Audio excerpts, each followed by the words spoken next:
તમે જોઈ રહ્યા છો મારો અવાજ ન્યૂઝ। ખેડા નડિયાદમાં 3 લોકોના મોત। દેશી દારૂ પીવાના કારણે મોત થયા હોવાનો પરિવારનો દાવો। નડિયાદના જવાહરનગરની ઘટના। પાણીપુરીનો ધંધો કરનાર અને કલર કામ કરનાર 2 લોકો સહિત કુલ 3ના મોત। દારૂ પીધેલી હાલતમાં પરિવારજનોને મળી આવ્યા હતા। હોસ્પિટલ ખસેડવામાં આવતા મૃત જાહેર કરાયા। પોલીસ દ્વારા 3 મૃતકોના બ્લડ સેમ્પલને FSLમાં મોકલવામાં આવ્યા હતા। FSL રિપોર્ટમાં મિથાઇલ આલ્કોહોલની હાજરી જણાઈ આવેલ નથી, ત્યારે હાલ તો વધુ તપાસ કરવામાં આવી રહી છે। પીકે ચૌહાણ। તમારે શું આખી ઘટના બની કે શું કહેવાય? હવે આ જે ઘટના બની છે એની અંદર આ કનુભાઈ ધનાજી ચૌહાણ એ મારા ભત્રીજા છે અને સાંજે 5 વાગે ઘેરથી નીકળેલા છે અને જવાહરનગર ફાટક આગળ ઓટલા ઉપર એ વજન કોટો લઈને બેસતો હતો। આ પોતે બહેરો મંગાવતો એ ભાઈ અને વજન કોટો કરીને વજન કોટો કરતો હતો લોકોનો અને તો રહેતો હતો અને આજે એને દારૂ પીધો અને દારૂ પીને 6 વાગે બેફાન થઈ ગયો એટલે કોઈ અજાણ્યા માણસે અમને ફોન કર્યો। અમે એને બોર્ડ પર અમારો નંબર લખી આપેલો ઘરનો, એટલે અજાણ્યા માણસે ફોન કર્યો, ભાઈ આ ભાઈ અહીંયા આગળ પગ લાતો કસે છે એટલે તમે આવી જાઓ। એટલે અમારો જે છોકરો છે એમનો કનુભાઈનો મારો પોતરો એ જાતે ગયેલો અને એને ત્યાં આગળ જઈને જોયું તો એને 108 બોલાવી। 108 બોલાવીને સિવિલ આવતા હતા। સિવિલમાં રસ્તામાં કે પછી અહીંયા આવ્યા પછી મેડિકલ ઓફિસરે મૃત જાહેર કર્યો।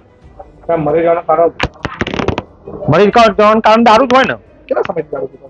દારૂ તો પીતો હશે ને, છુપી રીતે પીએ એટલે અમારે તો શું એને હાજરી પૂરવાની। આ કઈ જગ્યાએ પીવા ગયેલા અને કઈ ઘટના કઈ બની? એ જવાહરનગર રેલવે ફાટકની આગળ ઓટલા ઉપર જ ઘટના તો બની છે।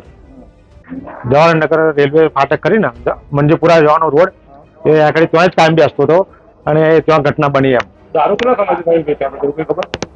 ના, એવું તો મને ખબર ના હોય ને। અત્યારે કેવા પ્રકારની કાર્યવાહી ચાલે? અત્યારે આ બધા દોડા દોડ કરે છે, શું કરે છે મને કઈ ખબર નહીં પડતી એમ। દારૂ વેચાતો તો ખરો છે? હવે એવી ખબર નહીં મને એમ, હું દારૂ વિશે જાણતો નહીં બીજું કશું। દારૂ પીતો કે અન્ય કઈ વસ્તુ પીધી એવું કઈ?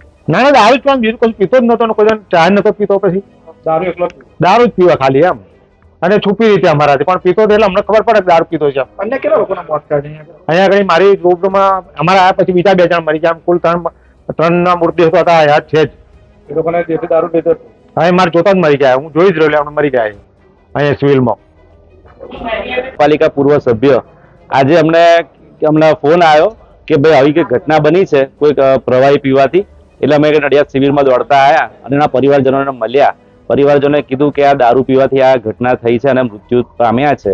નડિયાદમાં એક જવાહરનગર વિસ્તાર છે, એમાં વર્ષોથી એક જ વ્યક્તિ દારૂ વેચતો હતો અને એના ત્યાં લોકો કાયમી કસ્ટમર કહીએ તો પણ ચાલે કે એ લોકો દરરોજ જતા હતા। એમના પરિવારજનો એવું કહે છે પાણીપુરીની લરીવાળો છે, સામાન્ય એક રંગકામ કરવાવાળો વ્યક્તિ છે, હવે એ સામાન્ય માણસો છે। સરકારમાં અમે વારંવાર રજૂઆત કરેલી છે કે આ બાબતની કે જે નડિયાદની આજુબાજુના વિસ્તારમાં દારૂ ચાલે છે, દારૂ વેચાઈ રહ્યો છે, ઇંગ્લિશ દારૂ હોય, દેશી દારૂ હોય, પણ કોઈ જાતનું એની ઉપર કોઈ એક્શન લેવામાં આવતા નથી।